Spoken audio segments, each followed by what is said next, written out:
신자인 우리도 인생을 살다 보면요, 사울처럼 갑자기 닥친 문제로 인해서 마음의 두려움이 생길 때가 종종 있죠. 예를 들어서 우리가 어떤 것들을 예상하거나 예측할 수 있으면요, 덜 두려울 거예요. 그렇지만 예를 들어 보면 건강합니다. 잘 지내요. 그런데 건강검진을 받아야만 하기 때문에 시간이 되어서 갔어. 그랬더니 의사가 암이라고 이야기를 하는 거예요. 암이라고. 그것도 거의 말기 쪽에 가까운 암. 전혀 여러분 예상도 해보지도 않았고 예측도 해보지도 않았던 사건을 만난 거죠. 그런 상황에 처하게 된 거죠. 그럴 때 여러분, 사람들은 두려워합니다. 사람인지는 어쩔 수 없는 거예요. 이건 여러분 믿음의 문제를 떠나서 누구나 여러분 두려워할 수밖에 없는 거예요. 사람이기 때문에 그리 하는 것이죠. 당시 여러분 사울도 마찬가지였어요. 여러분 전쟁이 여러분들 항상 이렇게 예고하고 전쟁이 벌어지나요? 이 블레셋이 갑자기 밀고 내려오니까 전쟁 준비가 전혀 안 돼 있는 입장에서 난리가 난 거죠. 두려움에 떨게 된 거야. 이런 상황 가운데 이제 사울은요, 오늘 말씀을 보게 되면 이제 신자답게 그 문제를 가지고 하나님께 물어요. 하나님께 묻습니다. 그런데요, 하나님께서는 그 문제에 대해서 답을 하지 않으시고 침묵하고 계신다라는 거예요. 사울이 여호와께 묻자오되 여호와께서 꿈으로도 우림으로도 선지자로도 그에게 대답하지 아니하시므로. 너무나도 두려웠던 나머지 당시에 사울은 하나님의 뜻을 분별하고자 인도를 받을 때 쓸 수 있는, 하나님의 뜻을 인도받을 때 쓸 수 있는 모든 수단과 방법을 다 동원했어요. 꿈도 동원해보고 우림도 동원해보고 선지자도 동원해봤습니다. 근데 안 되는 거예요. 우선 꿈인데 이 꿈은 개인적으로 하나님의 뜻을 분별할 때 사용하는 것이죠. 개인적으로 하나님은 꿈을 통해서도 보여주시거든요, 미래를. 하지만 당시 사울은 하나님께 불순종함으로 하나님과의 모든 교제, 관계가 끊어진 상태였습니다. 하나님의 말씀을 들을 준비가 전혀 안 돼 있는 상태였어요. 하나님이 꿈으로 역사 안 하시겠죠. 다음으로 우림은 제사장의 도움을 받아서 하나님의 뜻을 분별하던 도구였는데요, 사울이 어떤 일을 벌였습니까? 제사장들을 다 죽였잖아요. 자신의 나라에 있는 제사장들을 다 죽였어. 다윗도 왔다라는 이유로. 에? 여러분, 딱 한 사람만 남았는데 그 사람은 지금 어디가 있습니까? 우림과 둠밈이 있는 에봇을 가지고 이미 다윗 진영으로 도망간 상태였어. 그러니까 이스라엘은요, 제사장이 한 분도 남아있지 않기 때문에 예배가 지금 없는 거예요. 예배를 드리지 못하는 거예요. 어떤 죄를 지어도 여러분 제사를 통해서 그 죄의 문제를 해결할 수 있었잖아요, 구약시대는. 그것 자체가 안 되는 그 상황이 바로 이 사울이 여러분 통치하던 시대였습니다. 예배를 못 드린다니까? 예배가 사라져 있는 그 당시, 하나님 믿는다고 하면서도. 그러니까 여러분, 이 우림을 가지고서도 하나님의 뜻을 분별할 수가 없죠. 왜? 제사장이 없기 때문에. 마지막으로 선지자들이 선포하는 말씀을 통해서 하나님의 뜻을 알 수 있었는데요, 하지만 사울은 선지자들을 통해서도 알 수 있었지만 이미 선지자였던 사무엘은 죽었죠. 선지자의 대표격이었던 그가 죽었단 말이에요. 사무엘을 통해서도 이야기를 못 듣습니다. 또 다른 선지자가 있지 않느냐라고 묻는다면요, 이미 사무엘이 이렇게 생존할 때 사울 왕국이 어떻게 될지 그 종말을 미리 예고를 했었거든요. 다니는 곳마다. 그렇기 때문에 다른 선지자들도 이 사울을 돕지 않습니다. 도와주려고 하지 않는다라는 거예요. 피해 다니는 거죠. 한마디로 당시에 사울은 불순종과 악행으로 인해서 하나님의 뜻을 알 수 있는 모든 수단이 전부 사라져 버린 거예요. 실제 오늘 본문에 나오는 사울처럼 우리도 감당하기 힘든 문제를 만나 그 문제를 가지고 하나님께로 나아갔건만 하나님으로부터 어떠한 응답도 받지 못해서 너무나도 답답했던 적이 있습니까? 없습니까? 한두 번쯤은 다 있죠. 감당하기 힘든 문제를 만나서 하나님께 매달렸어. 막 금식 기도까지 해봤어. 먹는 것 좋아하는 내가 금식까지 했어. 야, 그리고 누가 또 이렇게 추천을 해가지고 열흘 동안 딱 정해놓고 한번 기도를 해봐라. 새벽 예배 하면 열흘만 딱 나가봐라. 또 누구 이야기를 듣고 새벽 기도까지 평소에는 나가지도 않은데 열흘까지 나왔네? 또 어떤 분이 또 40일을 해보래. 40일 새벽 예배. 그래서 정말 힘들어도 막 했어. 그렇게 매달렸건만 하나님께서 대답을 안 해요. 답이 없어. 여러분 그런 상황이 있습니까? 없습니까? 나는 답답한데 하나님이 마치 안 계신 것처럼 그냥 하나님께서 응답이 없는 것처럼 느껴질 때가 있잖아요, 여러분. 저만 그런가요? 여러분들도 그럴 경우들이 있잖아요. 그렇게 되면요, 낙심이 오고 신앙에 대한 회의가 생기곤 해요. 낙심이 확 오죠. 야, 하나님 뭐야? 나 안 이뻐나 보다. 하나님 나 버리신 거 아니야? 하나님 계시긴 하는 건가? 이런 회의감까지 막 옵니다. 그렇다면 이처럼 하나님으로부터 어떠한 응답도 받지 못하게 될 때 신자인 우리는 어떻게 하면 좋을까요? 여러분들에게 물어보려고 합니다. 한번 여러분들이 답을 한번 해보세요. 나는 너무나 답답해서 하나님께 금식하면서 열흘 작정 기도까지 하고 심지어 40일 동안 작정 기도까지 하고 안 나오는 새벽 예배까지 다 남아서 부르짖었건만 응답이 없을 때 어떻게 해야 되느냐? 한번 여러분들이 답을 해보세요. 역시 답을 잘 못하시는 거 보니까 우리나라 분들은 주관식에 참 약해요. 입에서는 지금 막 무슨 말을 다 하긴 하시는데 용기가 없어. 왜? 괜히 실수할까봐, 틀린 말 할까봐. 그래서 제가 여러분들을 위해서 포기하지 않고 객관식으로 준비를 했어요. 그것도 사지선다형이 아니라 삼지선다형. 찍으세요. 하나만 여러분들이 딱 골라보시면 돼.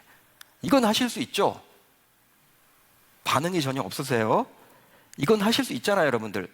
세 개 중에 하나만 고르면 돼. 이거는 여러분들 확률적으로도 맞출 확률이 높아요. 1번입니다. 너무나도 답답한 나머지 하나님 이외의 다른 방법, 즉 점을 보러 가거나 무당을 찾아가서 물어본다. 이게 1번이에요. 손은 들지 마세요. 창피한 거예요. 손 들려고 하는 분이 계시는데 들면 안 돼. 2번, 그냥 모든 것을 내려놓고 자포자기하며 들뜨러 대라. 내가 해봤는데 사랑 목자가 40일 기도회 하라고 해서 했는데 응답도 없어. 이 정도 했으면 됐지. 하나님께 그냥 기도했으니까 될 대로 되라. 자포자기하면서. 이게 2번이에요. 3번, 왜 하나님께서 나의 문제에 침묵하실까? 왜 응답이 없으실까? 그걸 여러분 궁금해하며 혹시 하나님과의 관계에 뭔가 문제가 생긴 것은 아닌지를 잘 점검한 결과 문제가 보일 때 하나님 앞에 철저하게 회개하고 나아가는 거예요. 한마디로 3번은요, 응답보다도 하나님과의 관계 회복이 먼저라고 생각하고 더욱더 기도하는 거예요. 이게 3번이에요. 신자니까 여러분들이 한번 1, 2, 3번을 한번 답을 해보세요. 1번, 아무도 없죠? 들으시면 안 돼요, 여러분들. 우리 그래도 계명교회 수준이 있지. 2번은 좀 들려고 하다가 그냥 또 주위에 보니까 또 김 권사님이 안 들었는데 내가 들으면 안 되지, 이런 분이 계시고. 3번, 그럼 1, 2, 3번 아닌 분들은 뭐예요? 주관식으로 답을 해보세요. 3번이죠, 여러분. 3번이에요.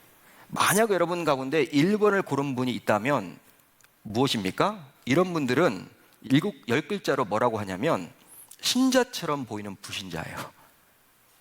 신자처럼 보이는 불신자. 전보로 다니는 분들은 신자처럼 보이는 불신자. 그렇다면 나는 2번이다. 7글자로 뭐라고 할까요? 이런 분들은 신자인 척 하는 분. 신자인 척 하는 분. 3번은 뭘까요? 3글자로 참 신자. 4글자로 진짜 신자. 8글자 온전한 그리스도인. 저와 여러분들 3번을 기왕이면 꼭 고를 수 있기를 바랍니다. 이게 아멘이 작아요. 그런데 앞날에 대한 두려움 속에서 하나님의 응답을 받지 못하게 되면요, 너무나도 답답하고 불안한 나머지 영적으로 넘지 말아야 할 선이 있거든요. 하나님께서도 봐주십니다, 우리를. 되도록이면 여러분 용납을 해주세요. 넘지 말아야 될 선이 있거든. 근데 그 선을 넘게 되는 경우가 생기곤 해요. 그래서 1번을 골라요. 너무 힘드니까. 한편으로 이해가 돼. 자녀가 그렇게 속을 썩이는데 진짜 죽을 것만 같은데 하나님 앞에 기도했는데 응답이 없다면 점이라도 보러 가야 되는 거 아니야? 또 주변에서 자꾸 용하다고 부추기니까 넘지 말아야 될 선 넘어버린다는 거예요. 그런 분들이 성도 가운데 있다는 것이죠. 실제 오늘 본문에 나오는 사울도 1번을 선택했어요. 1번을.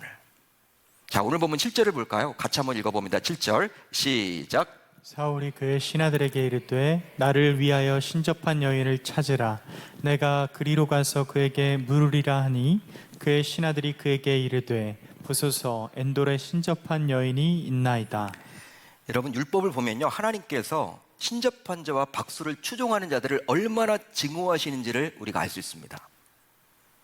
그러니까 우리가 구약 성경은 율법이 되게 중요해요. 놓쳐서는 안 돼요.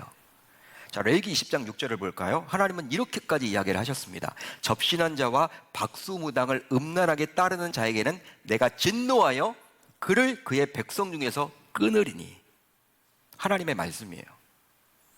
하나님께서는 접신한 자와 박수무당을 따르는 자를 가리켜서 영적으로 간음죄를 저질렀다고 이야기를 합니다. 여러분, 말씀 잘 보세요. 음란이라는 단어가 나오죠? 음란이라는 단어는 성적인 용어입니다. 성적인 용어예요. 하나님께서 성적인 용어인 음란을 지금 사용하고 있다는 거예요. 점을 보는 사람들이 음란하다, 영적 간음죄를 저질렀다. 왜 그렇습니까? 오직 하나님만을 바라봐야 하는데 하나님만을 바라보지 못하고 바람 폈다라는 거예요. 하나님은 지금 그렇게 이야기하기 때문에 그들은 구원받지 못한다. 구원받을 수 없다. 그의 백성들 가운데서도 끊어진다. 이건 뭐예요? 그 백성들의 공동체, 하나님 나라의 공동체에서 끊어진다, 사라진다. 그런 아주 무서운 이야기를 했습니다. 진노한다고 분명히 이야기를 했죠. 아마도 사무엘 선지자는 지속적으로 사울 왕에게 영적 간음죄를 저질러서는 아니 된다라고 계속해서 이야기를 했을 거란 말이에요. 사울을 볼 때마다. 결국 사무엘 선지자가 죽게 되었고 사울은 이제 사무엘 선지자의 말씀을 따르고자 이스라엘 땅에서 신접한 자와 박수를 그 땅에서 쫓아내기까지 했습니다. 바로 오늘 본문 3절에 나와 있죠. 제가 읽어드릴게요. 사무엘이 죽었으므로 온 이스라엘이 그를 두고 슬피 울며 그의 고향 라마에 장사하였고 사울은 신접한 자와 박수를 그 땅에서 쫓아내었더라. 잘한 일이죠. 칭찬받는 일이죠. 사울치고는 참 잘한 일 같아. 이렇게 보면 참 잘해줬어요. 동그라미를 쳐야 될 것 같아. 잘한 거예요, 여러분. 여기까지는 참 좋아. 그런데 놀랍게도 오늘 말씀을 보게 되면 다시금 사울은 자신이 추방했던 신접한 자를 찾고 있어요. 이게 바로 사울의 모습이에요. 지금 여러분 대치 중에 있죠, 전쟁? 왕복을 입고 가보세요. 금방 잡히죠. 전쟁 끝나는 건데. 예? 지금 사울이 여러분 무당을 왜 찾아가요? 전쟁에서 이기기 위해 찾아가는 거잖아. 근데 왕복을 입고 여러분들 블레셋 진영에 가게 되면 자기 잡히잖아요. 끝나는 건데. 그러니까 여러분 변장을 한 거예요. 근데 여러분 말씀을 보시면요, 굳이 그 내용이 기록되어 있지 않아도 이해하는데 아무 이상이 없어요. 왕복을 벗었다라는 거, 다른 옷으로 갈아입었다, 그런 사소한 이야기가 성경에 왜 기록되어 있을까요? 이거 별로 중요하지도 않거든요. 그걸 여러분들 왜 기록을 해주고 있을까요? 바로 무당을 만나고자 하나님께서 친히 입혀준 소중한 왕복을 스스로 벗어버렸음을 저와 여러분들에게 보여주고자 함이라는 거예요. 그러니까 사울의 왕권이 지금 넘어가죠, 이제 다윗에게. 사울의 왕권이 무너지죠. 이거 누구 책임이라는 거예요? 다윗 책임도 아니고, 누구 책임? 하나님 책임도 아니고, 이 사울 스스로의 책임이라는 거예요. 왕복은 하나님께서 입혀줬거든요. 하나님의 기름 부어 세웠거든요. 자기가 무당 만나러 가면서 왕복을 벗었어. 이걸 지금 보여주고자 함이에요. 이제 사울은 무당에게 홀령을 불러달라고 요구를 하는데요, 하지만 무당은 왕의 명령도 있었고 선뜻 자신에게 자칫 올무가 될 수도 있기 때문에 완강하게 처음에는 거부를 합니다. 이게 덫인 줄 알고 괜히 이렇게 전보로 왔다고 했는데 이걸 가지고 자기를 싸잡아 죽일 것 같은 그런 마음이 들었나 봐. 처음에 점장이가, 무당이. 그래서 안 하겠다고 이야기를 합니다. 그래도 어떻게 해요? 사울이 설득을 하죠. 어떤 설득을 합니까? 하나님의 이름으로 그가 이 일에 대해서 절대로 처벌받지 않을 것이다 라고 약속을 해버려요. 맹세까지 해버립니다. 사울이 여호와의 이름으로 그에게 맹세하여 이르되 여호와께서 살아계심을 두고 맹세하노니 내가 이 일로는 벌을 당하지 아니하리라. 사울은요, 하나님의 이름을 걸고 하나님이 가장 싫어하시는 행위를 지금 이 여인에게 강요하고 있습니다. 아무리 급해도 그렇지 하나님의 이름을 걸고 어떻게 감히 이 무당의 안전까지 약속을 할 수 있단 말입니까? 이게 여러분 사울의 모습이라는 거예요. 끝까지 가는 거예요. 끝까지. 끝장을 보고 있는 거예요. 끝장. 무당을 찾아간 것만 해도 여러분들 참 놀랍다 그렇게 생각하는데, 감히 하나님의 이름을 끄집어내서 무당을 여러분 안전하게 보호해 주겠다라고 그런 이야기까지 하고 있으니 처절합니다. 여러분, 이게 바로 사울의 모습이야. 산상수훈 말씀에서 예수님께서는 분명히 우리에게 말씀해 주셨죠. 어떤 말씀을 하셨습니까? 나는 너희에게 이르노니 도무지 맹세하지 말지니. 맹세하지 말라는 거예요. 하늘로도 하지 말라, 이는 하나님의 보좌임이요. 땅으로도 하지 말라, 이는 하나님의 발등상이요. 예루살렘으로 하지도 말라, 이는 큰 임금의 성임이요. 내 머리로도 하지 말라, 이는 내가 한 터럭도 희고 검게 할 수 없음이라. 너는 피조물이야. 에? 너는 피조물이기 때문에 연약한 존재야. 네가 함부로 그렇게 맹세하는 거 아니야. 네가 할 수 있는 게 그렇게 많지 않아. 예수님이 지금 그렇게 이야기를 해주고 있는 거예요. 예수님께서는 분명히 하늘로도 땅으로도 예루살렘으로도 내 머리로도 맹세하지 말라고 분명히 신자들에게 경고해주고 있는데, 그런데 사울은 율법에 어긋나는 죄를 지으면서도 하나님의 이름을 운운하며 맹세하고 있으니 너무나도 안타까운 거예요. 어떻게 이런 모습을 보일까? 타락의 극치다. 결국 사울의 부탁을 못 이긴 무당은 사무엘의 모습을 한 영을 불러내는데요. 여러분, 이런 얘기까지 하니까 이제 뭐 어쩔 수 없잖아요. 무당이 하나님 얘기까지 꺼내면서 너는 벌받지 않을 거야 이렇게 하니까, 계속 요구를 하니까 이제 여러분 불러내요. 그 내용이 바로 11절 이야기 나오죠. 그렇다면 이 시간 한번 점검해 봅시다. 생각을 해봅시다. 이 부분이 중요해요. 좀 어려울 수도 있는데 잘 들어보세요. 이 무당이 불러냈다는 사무엘의 모습을 한 영은 우리가 과연 어떻게 받아들여야 할까요? 어떻게 여러분 받아들여야 할까? 성경 66권 가운데 오늘 본문도 바로 난해 구절입니다. 해석하기가 참 어렵습니다. 많은 신학자들은요, 무당이 불러낸 사무엘을 사탄의 역사다라고 봅니다. 사탄의 역사다. 그들이 이유를 대는 이유가 뭐냐면, 이 무당이 초운술로 죽은 사무엘을 불러냈다고 하는데, 사무엘이 과연 하나님이 그렇게 증오하시고 싫어하시는 무당에 의해서 불려지는 존재이냐? 아니잖아요, 여러분. 사무엘이 어떤 존재입니까? 하나님은 그렇게 따랐던, 하나님께 인정을 받았던 선지자 아니었습니까? 위대한 사사 아닌가요? 제사장 아닌가요? 사사만 됐던 것도 아니고 제사장 겸 선지자 겸 사사, 모든 것들을 다 해봤던 사람이 바로 사무엘이야. 하나님은 그렇게 쓰셨어. 사사시대 말기에, 왕정이 되기 전에. 사랑하는 성도 여러분, 오늘 본문에 나오는 사울은 이제 신자로서 막다른 골목으로 가고 있습니다. 막다른 골목. 야, 이렇게 사울이 망가지는구나. 진짜 끝장까지 가는구나. 무당까지 찾아가고 점까지 보고 거기서 하나님의 이름을 맹세까지 하고, 야, 도무지 참 사울이다. 지난주까지 우리가 살펴봤던 다윗과는 너무나 다르잖아요. 이 다윗의 길, 사울의 길, 같이 왕으로 세워질 사람들인데, 이미 왕으로 세워졌고 이미 왕이 될 사람인데, 어떻게 하나님께서 세우신 사울이 하나님께서 가장 증오하시는 무당까지 찾아갈 수 있단 말입니까? 여러분, 이게 이해가 되세요? 그럼에도 불구하고 하나님께서는 사울이 돌이킬 수 있도록 특별한 기회까지 주셨잖아요. 이게 바로 우리의 아빠, 아버지세요. 하나님이십니다. 그에게 마지막 주어진 기회였죠. 하지만 오늘 말씀을 쭉 읽어보시면요, 사울은 회개를 하지 않습니다. 끝까지 회개하지 않아요. 끝까지 돌이키지 않습니다. 끝까지 하나님을 찾지 않습니다. 여러분 보세요. 꿈, 우림, 선지자 다 의존하는 거예요. 하나님과는 1대1 관계예요.